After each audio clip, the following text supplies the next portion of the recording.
This is the second generation Smart ForFour, and these are the reasons that you should avoid buying this car at all costs.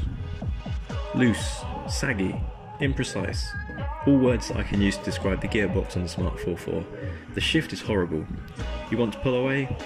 Keep waving it around, eventually you might find a gear, and if you're lucky, it will be first. If not, then unfortunately you're going to be there quite a while. And on a side note, take a look at that shifter. Recognise that from anywhere? Straight out the Renault parts bin, also available on all modern Dacias, although these are great value for money and come in at a lot less than a Smart ForFour. One review that I read praised the high quality interior plastics of this car. I mean, take a look at this. Seriously, what were they smoking? And talking of cheap plastics, let's not forget to mention the steering wheel, the place where the contact with your hands is pretty important.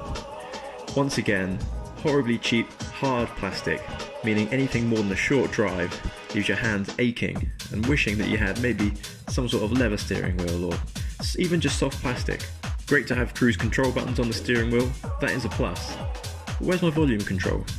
And continuing on to the stereo, one of the major problems you'll find when you're driving along is that the shiny plastics used on the front here reflect the sunlight directly into your eyes.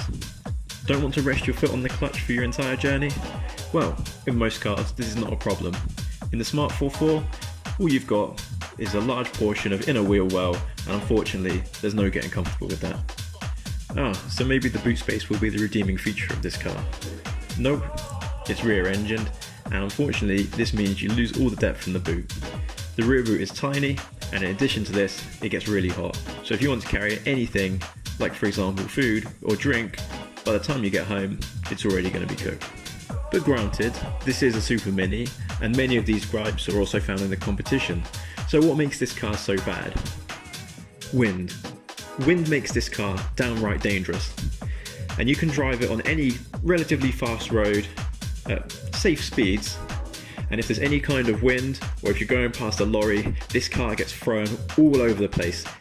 And I mean launched from one lane to the next. The car is tall, boxy, lightweight, rear-engined, rear-wheel drive. The weight is off the front wheels, and it's going to attract the wind like a sail. It's crazy. It's so dangerous. Even with the crosswind control, you never really feel in control of the vehicle, and that's why you should absolutely avoid this car like the plague. Why wouldn't you?